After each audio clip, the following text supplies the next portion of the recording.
You're fresh off watching Initial D, you want to dive head into the JDM car community like I've done in my 180SX.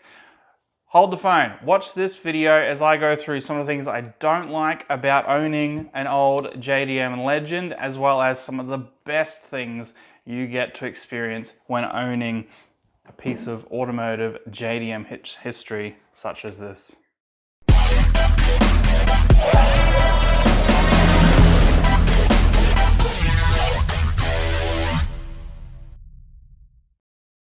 So yes, today we are going over the 5 things that I love, which was quite hard to make because there's about 20 things that I love about my 180SX, and the 5 things that I dislike about my 180SX, and that was really hard because I really could only come up with about 3 or 4. So sit back, relax, and hopefully by the end of this, you got a bit more of an opinion, a bit more of an idea on what it's like owning just a Legend. I love this thing so much. A Legend, but it does come with some pitfalls.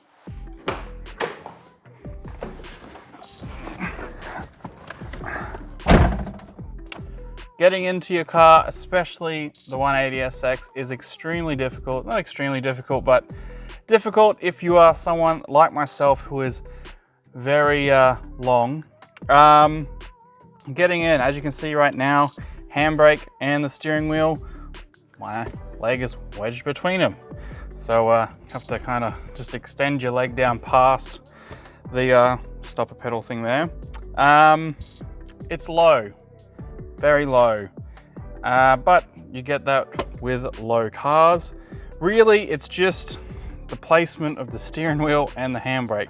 It's very close, very, very tight, but you can fix that with an aftermarket steering wheel, which is what I'm going to be doing with this one. Unfortunately, the handbrake kind of stays where it is. But yeah, that's probably the most annoying thing, just for me, being as tall as I am. Yeah, you got to keep in mind, this was made for a little Japanese person, not so much a 6'6", 6'7" white behemoth such as myself. All right. Second thing that is quite annoying, especially on this 180SX, is the weight of everything. So this is more so a problem with the bonnets and the rear hatches. These things weigh a ton, and it's very, very unnecessary. Modern cars, you lift the boot or wand it up very, very easily. These old Japanese ones, because of the length of the front, these hoods weigh a ton. So one of the things I'm looking to upgrade is the hood to a lighter weight one, maybe a fiberglass or something like that, just because these weigh way too much. There's not so much I can do about the hatch. That's just all glass. So yeah, that's the third thing, is it's a ton of weight, and very unnecessarily. All right, the third most annoying thing, or not so much annoying thing about 180s or a lot of these JDM cars that is worth pointing out is they're slow, quite slow. Morgan can attest to this. When he was last in Japan, drove an R34 GTR Nismo, and he said it felt slow. It is just these cars. Now, they don't stay slow, and that's what the kind of enigma is around it. Why people love them so much is because you throw a bit of some cash at it, you upgrade some stuff, throw some mods at it, and these cars will take on anything that's produced brand new with some ease. Now, that can be said for a lot of car makes and models, but it's just JDM stuff really responds well to aftermarket help. But yes, from the factory, they are quite slow. At the moment, this is pretty much stock as a rock, and anyone in a Golf GTI, a Toyota, what's the Yaris GR, even Camrys, pretty much everything modern will beat this at the moment because it is just stock. So if you think you're gonna get into your JDM Legend and you're gonna be absolutely walking away from everyone, think again. These cars are actually quite slow. That's why you need to have some fun with it, chuck in some mods and make it your own. All right, the fourth thing it's really annoying, and It's only as of recently is the price.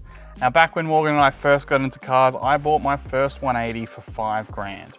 And that's just how much they were worth. They did go down even lower than that. I've heard people who bought them for 1 grand, 2 grand, 3 grand, real cheap. These were very cheap cars.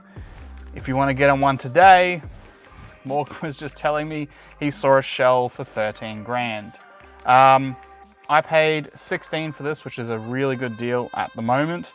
Who knows what's going to happen in the future, but at least in Australia, I know that if you want a 180SX, you're looking upwards of your 20, 25 grand, unless you got something that needs a ton of work. So unfortunately, it does cost a little bit to get into your JDM Legend or your 180SX, which is very sad because that was pretty much their appeal back when we first got into them, is they were a lot of fun and for not that much money. Now these days, you can't really say the same for much out there at the moment. These are now gone up in value, as has every other car that's remotely fun. So yeah, number 4, the price. The last and final thing that's very annoying about these cars is definitely leading on from my previous point about the cars used to being very cheap, and that is because they were very cheap, people didn't really take much care of them. Classic example here, person wanted some upgraded speakers. So do you think they took the door card off and hid it, tuck it very nicely? No, they decided, nope, we're gonna slap it straight on the door card here and we're just going to drill holes through the door card to mount this new speaker. You find that all over the car, just things where if someone appreciated the vehicle and it was, I think it just comes down to the fact that they weren't worth that much. That if people took care of it, it wouldn't be done like this. For example, I've got a air fuel ratio gauge that is held up by a cable tie just hanging underneath the dash. Lots of little things like this you'll find on these cars because they were just cheap cars back in the day. But that's the 5 things I don't like. Now on to, it's only 5, but the many things that I do absolutely love about these awesome cars.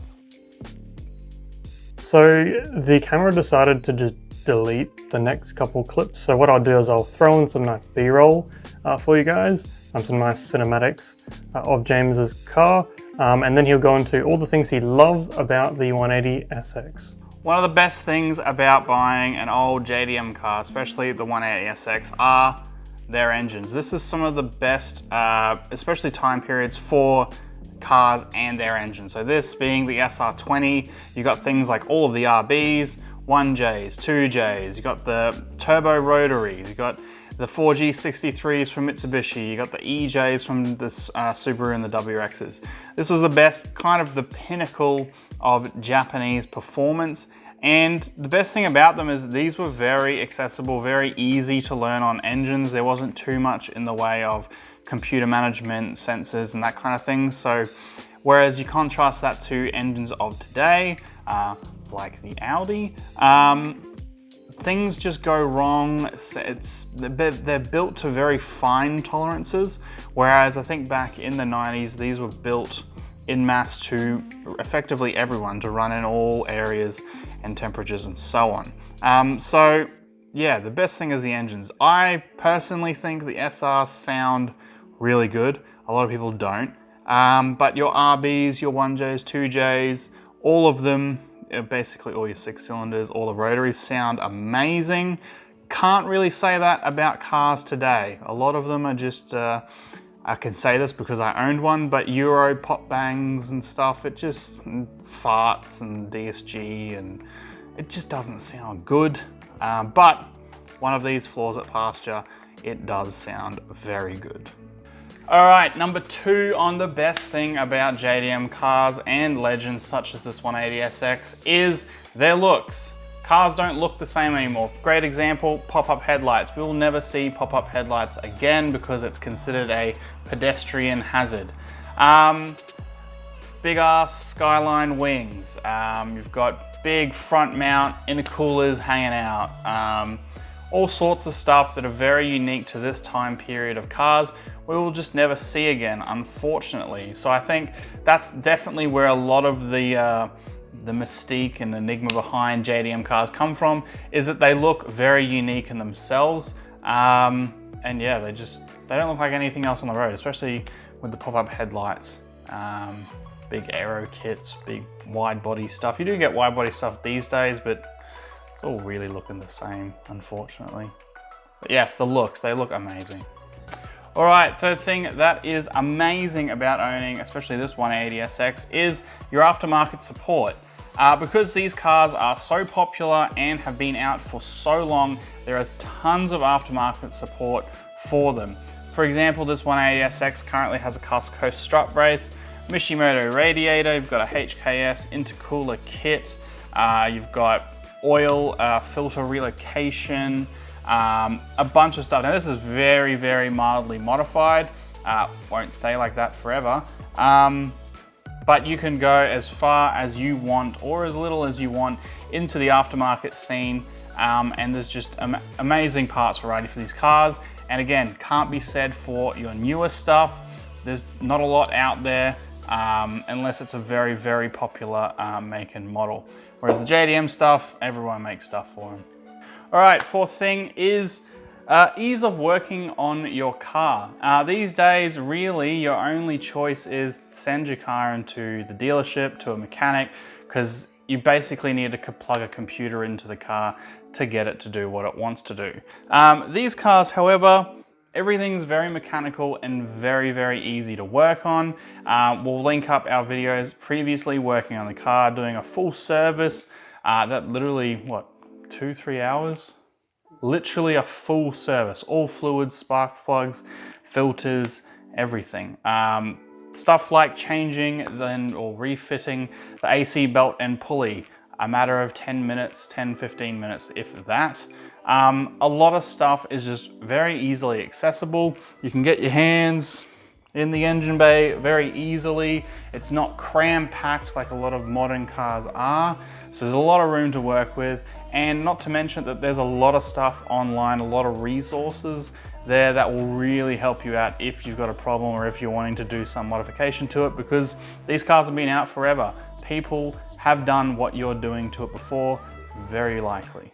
There are a couple of crazy people out there that do crazy builds, but for the most part, someone's done it before and they've written about it online. All right, I could keep on going on and on and on about how amazing and great these cars are, but I had to narrow it down, and the last thing on the list is how well these cars respond to modifications. So SRs, RBs, 1Js, 2Js, all of them, the lot, they may be slow out of the box, but once you start modifying them, they respond extremely well. It's very normal to have a SR above 300 horsepower. I've seen people pushing 400 horsepower on stock bottom end and very light headwork. You've got crazy people like down in Sydney who have over 1,000 horsepower SR20s. You've got, you know, your crazy 2J, 1J builds that make, you know, 1,000,000 horsepower. So these cars are ridiculously good at making go very, very fast with modifications, and that can't really be said with modern cars. A lot of these things, again, with your computers and your electronics, there's just a lot of fail-safes built in, which really decreases your ability to be able to really get the most out of it. I know there are going to be a few people who go, oh no, I can get this out of that, and yes, you can. There's the twin turbo Hurricanes and Audi R8s and stuff like that are mental, they make a ton of power, but how many of you are twin turboing Hurricanes? These are very easily accessible, and you get a taste of that modification and satisfaction out of putting your money in and actually seeing a physical result, physical power increase, better lap times, quarter mile drag times, that kind of thing. So if you're ever thinking of getting into the JDM car scene especially, or 180SXs, definitely modify them. These cars are not to be left stock. Modify them, make them your own, and yeah, just have fun with it. So that is everything that I dislike and a very small part of everything that I absolutely love about these iconic cars, more specifically the 180SX.